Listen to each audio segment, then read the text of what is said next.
New Hampshire voters has Biden leading the Democratic pack, but just barely. And a new Texas poll says that Biden or Bernie may be able to beat Trump in Texas. Team Rising is here. Roger Fisk is a Democratic strategist and alum of the Obama administration, also served as senior aide of communication and policy to Senator John Kerry.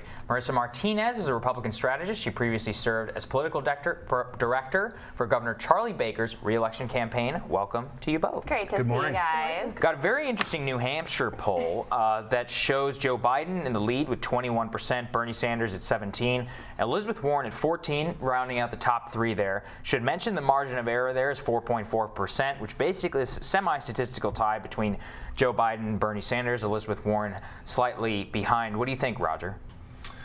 I think New Hampshire, first off, thanks so much for having me. It's wonderful to be here with you, Marissa. New Hampshire might be the one exception in the national kind of framework that the Biden numbers are sustainable. New Hampshire, different than Iowa, tends to reward longevity, and they tend to remember decades of relationships and things like that.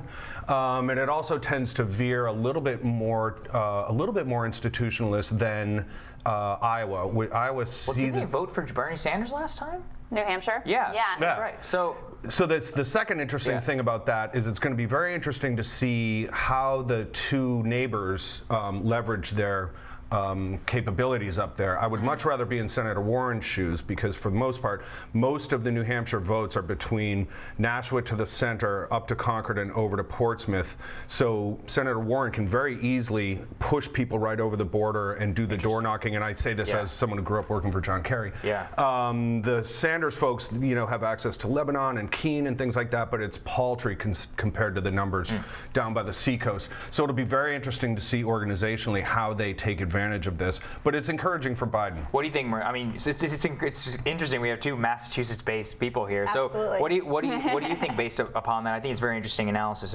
particularly about the Massachusetts organization. Obviously, we have Bernie Sanders, 17%. He won the state before. I mean, it seems to me if I'm looking at these numbers, I'm very worried if I'm Kamala Harris or Pete Buttigieg, and Joe Biden, Elizabeth Warren, and Bernie Sanders all relatively within the same position. I think two big key takeaways from the New Hampshire kind of study. One is that 70% of respondents ended up saying that that they have never been to a presidential forum or event. So that kind of makes me wonder how much room is there for the persuasion index. How much can people be influenced between now and election day to essentially change or be dictated differently. Another really interesting fact about that poll was that I think it was 48 or 49% said that they haven't even been contacted by a campaign directly. So there is still some time for individuals to kind of move one way or another. It's very early. And if we kind of go back to 2016 polls, well, Jeb Bush was supposed to come out on top too. So it's true. He was leading the state for a while. So I kind of take polls with a grain of salt because it is really early and there is quite a bit of time left to have people change their minds. But at the same time, we've constantly seen Joe Biden as the front runner. I mean, Roger, one thing that is interesting to me, and you kind of put your finger on it with the Bernie and Warren dynamic in the state, is in most places the Warren and the Bernie coalitions are actually quite different. If you talk to the campaign, they'll say the one exception to that is actually New Hampshire, where the coalitions look more similar. They are more in competition for the same votes. So who do you think has the most sort of to lose or to gain from their performance in this state? Sanders has the most to lose. Warren has the most to gain. I say that because given that Senator Sanders has one cycle under his belt and is more of a known entity, in the national context, no one between now and Valentine's Day, or second week of February, is going to wake up and have transformed into a Bernie person. Like the Bernie people are already the Bernie people. I don't think that they're necessarily going to grow. They can probably add to that by a point or two based on just ground game and things like that. Whereas Senator Warren is still involved in roughly an introductory exercise in a national context, a little bit less so by virtue of the neighboring kind of dynamic that we just talked about. So overall, I would rather be a Warren campaign right now than a Bernie campaign because she still has more room to introduce herself and grow. And I think he has the people he has are the people he's going to have. I will other note, two- though, that the second choice amongst a lot of these Biden supporters is Bernie Sanders. So if we see a collapse in the Biden campaign or like a Jeb Bush sort of Right. implosion, Yeah. I think Bernie would be the best, Would stand to benefit. the best who's in the race in order to capitalize on that support, right, Marissa? Right, and Yeah. then kind of behind that is Elizabeth Warren at what 14, 15%. Right. So I think it's kind of interesting to see, yes, Biden is certainly in the lead, but at the same time that lead is slowly narrowing as we would predict. Yeah, I would say, I want to get to the Texas poll, but I would say Kamala Harris also has a lot to lose there. We had Antoine C. Wright, who's a strategist from South Carolina, and he was talking about how the way that Barack Obama was able to win is winning Iowa and convincing people that he had a could viable actually make candidacy, it. And then you saw African American support come to him. Kamala, he says, I think this analysis is right, needs something similar to happen to be able to shake Biden's African American support in South I Carolina think and you're other right. places. She either needs for to win her. Iowa or New Hampshire, or she's not going to be able to pull out the game in South And I Carolina. don't see either one of those happening. Yeah, neither She's seem not in like position to do it Neither today. seem like a political Right. possibility at this moment. We should also talk about a new Texas poll. Yeah, this was fun. That we found interesting. From my own home state, both Biden and Sanders hold a 51-49 advantage over the president in a new poll there. The next closest candidates are Beto O'Rourke, Pete Buttigieg, and Elizabeth Warren, who all trail Trump by 48 to 52 margin. Obviously, these head-to-heads are usually not reliable, but I mean, I think it's a long ways out. I think it's interesting. I don't actually see it happening, Roger. But one of the more insightful things I've seen recently was an observation that Texas is fundamentally an urban-suburban state. We do have a large rural population, but the declining suburban support nationally for Trump does eat into his support in the Lone Star State, where usually Republicans will win by the 9 to the 10% margin. Obviously, we narrow it to 2% under Beto, but going into 2020, it's worrying. I mean, it shaves it down to maybe a 3 or a 4% margin, which is not really where you want to be. Yeah. I can't imagine that a handful of GOP congressmen who represent Texas just all of a sudden fell in love with golf or something. Right. Like they're No, it's a good point. clearly You're right. some Yeah, folks down they're there seeing have some their things. ears on the train tracks and know that something's coming and that it doesn't bode well. And that could also be combined with their distaste for the incoherence and incompetence of the administration.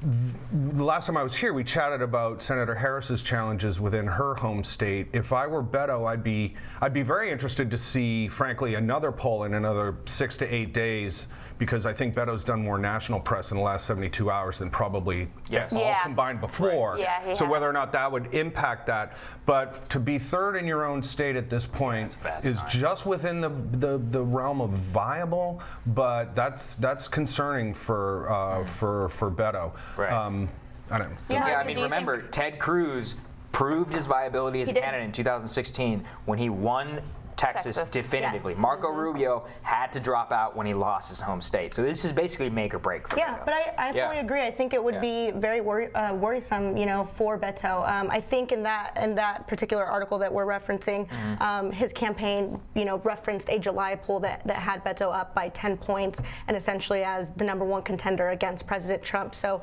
the fact that they have to go back and reference a July poll, is worrisome. They have to make up a lot of ground, but at the same time, yes, he's been doing a lot of press. Right. I don't know if that's going to transfer Here's my other thing, over. though, about this poll is Texas, I think it's possible.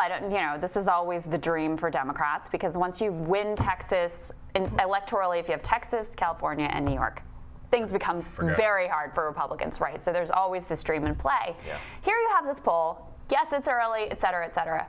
But you've got Bernie Sanders beating Donald Trump by the same margin as Joe Biden. And yet most of the media just takes as an article of faith that Bernie Sanders is absolutely unelectable, even though almost literally every poll at this point shows him beating Trump in a head-to-head matchup, including in places like Texas, where socialism is supposed to be, completely anathema and a non-starter. What do you make of that, Roger? I think in some ways there's a commonality between, and we saw this play out a little bit in 16, in the emotional kind of grievance venting that Bernie provides people that is somewhat similar to what the president provides people. To what extent that can be translated into actual on-the-ground political momentum. So my point in that is that in a lot of these polls, I think there's some element of the Bernie support that is basically a repudiation of the system, right? And whether or not that actually motivates people to get out of bed on election day or even write a check or put a sign in the lawn is a separate question. Well, I mean, he's he's worked got a so lot of hard. people writing Yeah, a lot he's of got checks. a lot of checks and a lot of Million signs. donors. I mean, dominating the grassroots donor game. Yeah. But like my point from a few minutes ago, I mean, everyone he's going to get, he has. So that's whatever he's got now. It has got to get him over the finish line because I don't see it growing. Final thought, Marissa, before we take a break. I mean, I have to kind of echo that sentiment too. I don't see it growing a ton. You know, maybe if there is some earth-shattering news or he decides to kind of move, I would guess, somewhat more left. But I really can't see that happening. Well, let me tell you something to keep an eye on. Where his support is growing is actually in the Latino community. And he has stronger support among Latinos than actually any of the other candidates. So that's a demographic that the campaign is looking at as a potential place of growth. So something to keep an eye on. Hold your thoughts. One We're going to talk more quick about wrinkle donors. about that. All right. It'll be very interesting to see who drops out and who absorbs those And who, votes. benefits from that. Yeah. Agree. All right. Well, sit tight. We're going to take a quick break. We'll be right back.